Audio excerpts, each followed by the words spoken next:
नए प्रोग्राम में, नई सीरीज में आपका स्वागत है। इधर पिछले कुछ हफ्तों से फिलॉसफी और बात करते करते काफ़ी, क्या कहना चाहिए, एक सारता जिसको बोलते हैं, एक रास्ता आने लगी थी, मोनोटनी आने लगी थी। तो हमें लगा कि हम एक सीरीज और शुरू करते हैं जो साथ साथ ही चले। और इस सीरीज में हम पॉलिटिकल थॉट्स को, राजनीतिक विचारों को, विचारधाराओं को डिस्कस करेंगे। इस पूरे चैनल का पर्पस एक ही है कि हमारे समाज में सोचने समझने की, चर्चाओं की जो गहराई है, गंभीरता है, वो बढ़े।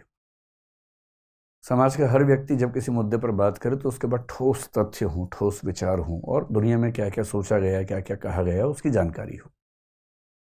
और हमें लगता है कि एक बेहतर समाज के निर्माण में चर्चाओं की बहुत भूमिका होती है, और चर्चाएं कुछ गहराई तक ले जाएं तो उसका फायदा अलग होता है। तो राजनीतिक मुद्दों पर भी तो बात होनी चाहिए ना। राजनीति हमारे समाज को सबसे ज्यादा प्रभावित करने वाली इकाई है।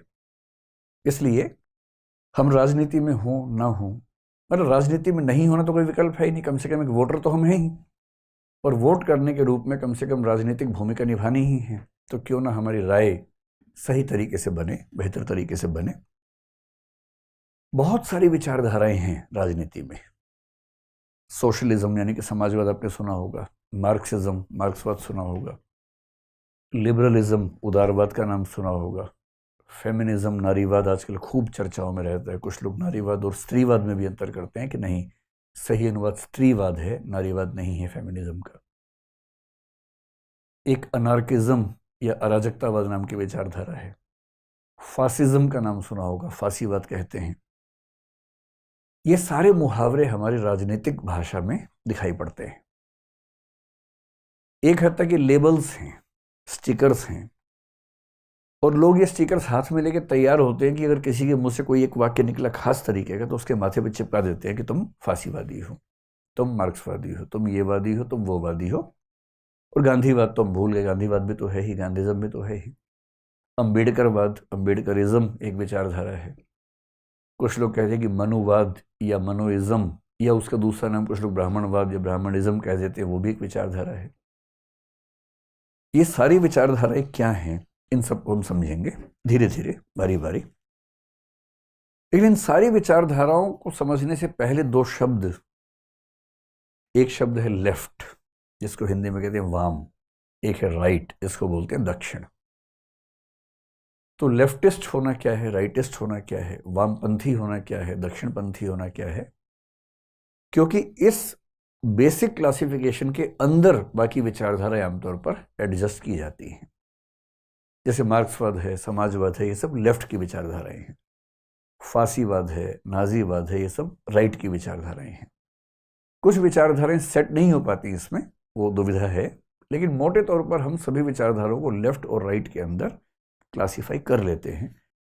इसलिए बेहतर है कि हम शुरुआत यहीं से करें कि लेफ्ट क्या है और राइट क्या है। और राजनीति को हल्के में नहीं लेना है, समझना है चीज़ों को। तो जितने भी आपके संदेह बीच में हो तुरंत सवाल पूछिए और हम एक मुकम्मल पहचान बना के चलेंगे। आप में से कितने लोगों को अपने बारे में पता है कि अब लेफ्टिस्ट है कि राइटिस्ट हैं? क्या कुछ लोग ऐसे हैं? लेफ्टिस्ट कितने लोग हैं आप में से? 3 4। और आप में से राइटिस्ट लोग कितने हैं? 2 हैं, 3 हैं। बाकी सब, बाकी सब मतलब थोड़ा बैलेंस कर लेते हैं, बैलेंस कर लेते हैं। और कितने ऐसे हैं जो सोच रहे हैं कि ये होता क्या है? ये तो बाद में बताऊंगा, पहले पता तो लगे कि होता क्या है। कई लोग ऐसे भी तो होंगे। तो अभी क्लास के अंत में फिर से मैं आपसे पूछूंगा कि आप में से कितने लेफ्टिस्ट है, कितने राइटिस्ट हैं। हो सकता है उस समय तक क्लैरिटी आपको थोड़ी सी बेहतर हो जाए, ठीक है? तो अपना छोड़िए, ये बताइए कि अगर मैं आपसे पूछूं कि भारत के राजनीतिक दलों में से कौन कौन से दल राइटिस्ट हैं, तो आप किस किस पार्टी का नाम लेना चाहेंगे? जिसका मन करे हाथ खड़ा करे और बोले। राइटिस्ट यानी कि दक्षिणपंथी दल अगर कोई है भारतीय राजनीति में तो कौन सा है? हाँ बताइए।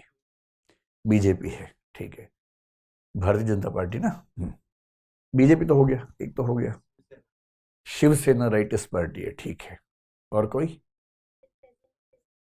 एमएनएस, महाराष्ट्र नवनिर्माण सेना, ठीक है।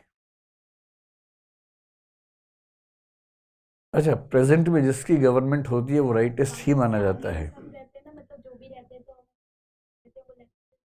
अच्छा, जो सरकार के खिलाफ होता है उसको हम लेफ्टिस्ट मान लेते हैं जनरली। नहीं नहीं, आपका नहीं, मतलब जनरली आपका मानना है कि जो सरकार के खिलाफ है वो लेफ्टिस्ट हो जाता है, जो सरकार में है वो राइटिस्ट हो जाता है। हाँ, एक बहुत सामान्य रूप से ऐसी संभावना पे सोचा जा सकता है। हालांकि उस केस में हमें यह मानना पड़ेगा कि चीन की सरकार दक्षिणपंथी है। वैसे तो चीन की सरकार के बारे में सच में चीन को भी नहीं पता कि क्या सरकार है। भारत में एक नेता हुए थे सीताराम केसरी, आपने शायद नाम सुना होगा, कांग्रेस के अध्यक्ष रहे कुछ समय। उन्होंने चीन को, आप पता ना, चाइनीज कम्युनिस्ट पार्टी कहते हैं कि चाइना एक कम्युनिस्ट कंट्री, ऐसा कई लोग मानते हैं। चाइना भी मानता है, क्लेम भी करता है। तो एक बार सीताराम केसरी ने एक इंटरव्यू में बड़ी अच्छी बात कही। उन्होंने कहा कि चीन की कम्युनिस्ट सरकार जो है ना वो डीटीसी की बस जैसी है। डीटीसी समझते हैं आप लोग? Delhi transport corporation. तो चीन की कम्युनिस्ट पार्टी की सरकार डीटीसी की बस जैसी है, इंडिकेशन लेफ्ट का देती है, मुड़ती राइट में है। तो पता नहीं चलता कि वो सच में वामपंथी हैं कि दक्षिणपंथी हैं, लेकिन वो क्लेम करते हैं कि वो वामपंथी यानी कि लेफ्टिस्ट हैं, ऐसा उनके बारे में कहते हैं। चलिए, तो राइट में आपने कुछ पार्टियां बता दी, बीजेपी और शिवसेना और महाराष्ट्र निर्माण सेना। और कोई पार्टी में ध्यान नहीं आ रही? अच्छा, लेफ्ट का बताइए, लेफ्ट में कौन सी पार्टीज हैं? कांग्रेस लेफ्ट में है, और सीपीआई, टीएमसी, ठीक है, टीएमसी को भी लेफ्ट में रख लीजिए।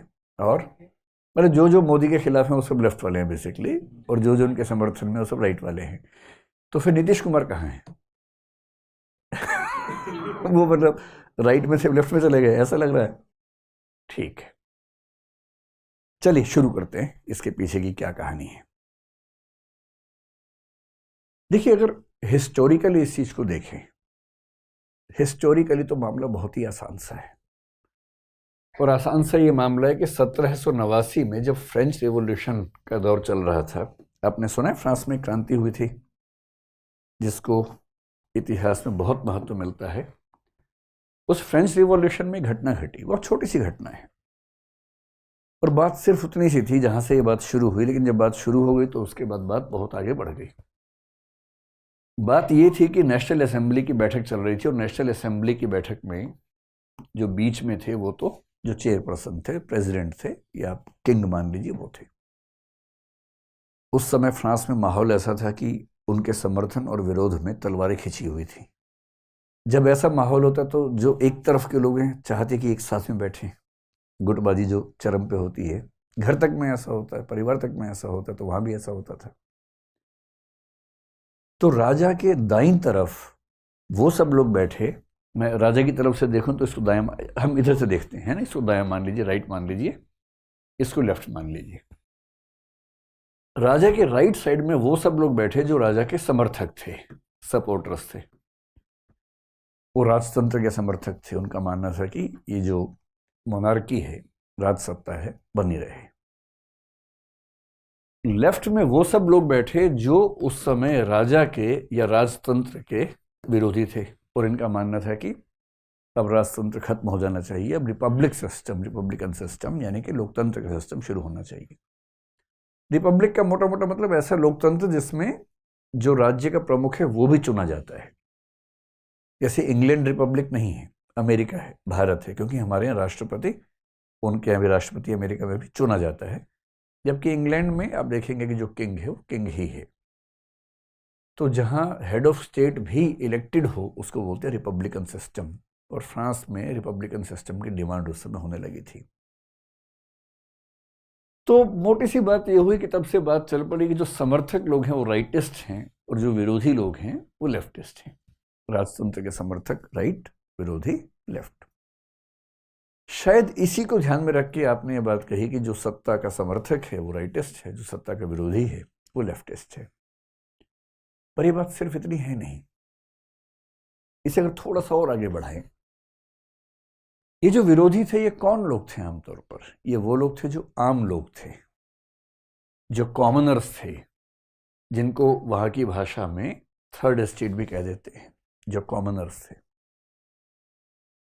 और जो समर्थक थे वो आमतौर पर वो लोग थे जो काफी प्रभुत्वशाली लोग थे, पावरफुल लोग थे, नोबिलिटी थी, एरिस्टोक्रेसी थी, जो काफी समृद्ध और रसूख वाले लोग थे, ताकतवर लोग थे, पैसे वाले लोग थे, अमीर लोग थे। क्योंकि जो अमीर आदमी होगा, जो फायदे में होगा, वो परिवर्तन क्यों चाहेगा? परिवर्तन इतिहास के हर दौर में वही चाहता है जो नुकसान में है।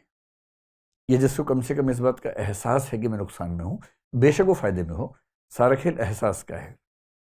इसको सोशियोलॉजी और पॉलिटिकल साइंस में एक शब्द बोलते हैं, द फीलिंग ऑफ रिलेटिव डेप्रावेशन। तुलनात्मक रूप से वंचित होने की भावना सारे आंदोलनों के मूल में होती है। अगर कोई आपको रियलाइज करवा दे कि आप वंचित हैं, बेशक आप वंचित ना हो, बस रियलाइज करवा दे, तो आप आंदोलन करने लगेंगे।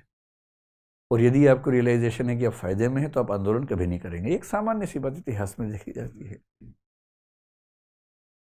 फिर देखा गया कि समर्थकों में जितने लोग क्लर्जी में थे, क्लर्जी का मतलब है जो चर्च के समर्थक है, धार्मिक लोग हैं, चर्च के लोग हैं बेसिकली, जो चर्च के लोग थे वो भी आमतौर पर राजतंत्र के समर्थन में थे, क्योंकि चर्च और राजतंत्र के बीच में एक अच्छा खासा सिस्टम बना हुआ था।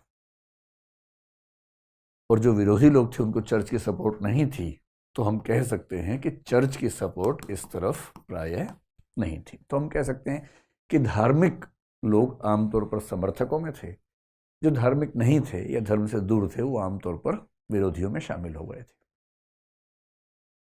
जब कोई आंदोलन होता है तो 2, 4, 5, 10, 20 लोग समझते हैं उसकी गहराई, बाकी लोग तो माहौल बनाते हैं। उनको बस बदलाव चाहिए, उनको ये नहीं पता बदलाव से क्या होने वाला है, कैसे होगा। तो इसी को एक शब्द में और कह दें कि जो विरोधी हैं उनको बोलते हैं प्रो चेंज, कि चेंज होना चाहिए, बदलाव होना चाहिए। और ये जो लोग थे ये थे स्टेटस कोइस्ट। स्टेटस को एक शब्द है पॉलिटिकल साइंस में, स्टेटस को का मतलब है यथास्थिति, जैसी स्थिति है बनी रहे। तो स्टेटस को में जो यकीन रखते हैं उनको बोलते हैं स्टेटस कोइस्ट, और विचार को बोलते हैं स्टेटस कोइज्म, यानी कि यथास्थितिवाद। जो है रहने दो, चेंज मत करो, बदलाव मत करो, परेशान मत करो। 2-3 मीटिंग्स ऐसी हुई। पहले मीटिंग्स हुई नेशनल असेंबली की, फिर हुई कॉन्स्टिट्यूएंट असेंबली की, और उसमें ये मोटा मोटा खाका बना रहा कि चेंज के समर्थक, राजतंत्र के विरोधी, आम आदमी, धर्म से दूर रहने वाले लेफ्ट में बैठे, राजतंत्र के समर्थक, समृद्ध लोग, चर्च के समर्थक, यथास्थितिवादी राइट में बैठे। और धीरे धीरे ये मुहावरा फैलने लगा, फ्रांस के बाहर भी फैलने लगा, कि राइट में होने का मतलब ये होता है और लेफ्ट में होने का मतलब ये होता है। अब क्या होता है कि जब कोई विचार बाहर फैलता है, जब कोई विचार डिफ्यूज होता है, डिफ्यूज का मतलब यहां प्रसरण से है, उसके फैलने से है, प्रसारित होने से है, दूर दूर जाने से है, तो कुछ मूर्ख लोग तो उस विचार को वैसा का वैसा फॉलो करने लगते हैं, और जो समझदार लोग हैं वो उस विचार को अपने समाज की जरूरतों के हिसाब से क्या करते हैं, कस्टमाइज कर लेते हैं। अब फ्रांस में जाति व्यवस्था नहीं थी, पर भारत में तो थी। फिर फ्रांस में उस समय रंग भेद का मामला उतना प्रबल नहीं दिखता था, पर अमेरिका में दिखता था। तो जब ये विचार बाकी देशों में गया, जैसे मान लीजिए यूएसए में गया, जैसे मान लीजिए भारत में आया, तो इन देशों के समझदार लोगों ने अपने समाज की हकीकतों के हिसाब से इस विचार को थोड़ा सा मॉडिफाई करना शुरू किया। तो क्या हुआ, अब आप सोच के देखिए, यूएस में रंग भेद अगर एक सच्चाई है, तो रंग भेद के विरोधी, और रंग भेद वहां की वास्तविकता बनी हुई थी उस समय, तो रंग भेद के विरोधी आमतौर पे अश्वेत होंगे या श्वेत होंगे, ब्लैक्स होंगे या व्हाइट्स होंगे, ब्लैक्स होंगे, विरोध करेंगे। और व्हाइट्स में से एक बड़ा हिस्सा, सब तो नहीं पर एक बड़ा हिस्सा चाहेगा कि ये व्यवस्था बनी रहे, क्योंकि उनको फायदा होता है।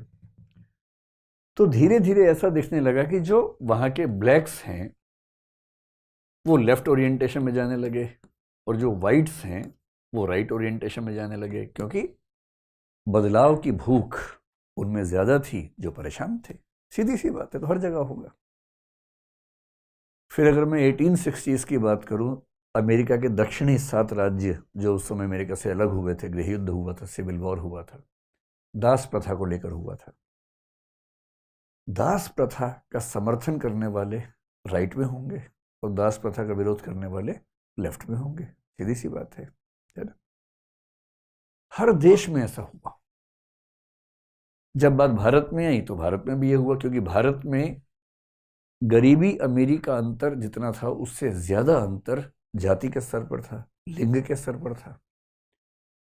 जो व्यक्ति जाति वाले आंदोलन में निम्न जातियों, निम्न कही जाने वाली जातियों के पक्ष में खड़े होंगे, उनकी ओरिएंटेशन को क्या मान लिया गया कि वो लेफ्टिस्ट हैं। इसलिए अगर आप समाजवादी पार्टी की बात करें, बहुजन समाज पार्टी की बात करें, इनका दावा क्या है कि हम उन जातियों का नेतृत्व करते हैं जो इतिहास में नुकसान में रही हैं। तो इनकी ओरिएंटेशन कैसी मान ली जाएगी? लेफ्ट मान ली जाएगी। और जो जाति में उन जातियों का समर्थन करेंगे या उन जातियों के वोट बैंक पे बेस्ड होंगे जो परिवर्तन की बहुत भूख नहीं रखती हैं, जो मानती हैं कि जो चल रहा है ठीक चल रहा है, वो राइट हो जाएंगे। सीधी सी बात है ना। तो जाति के आधार पर हमने लेफ्ट राइट का एक मोटा मोटा मुहावरा घड़ लिया। दक्षिण भारत में एक पेरियार नाम के बहुत प्रसिद्ध आंदोलन करने वाले नेता हुए। सेल्फ रिस्पेक्ट मूवमेंट नाम से उन्होंने एक आंदोलन चलाया।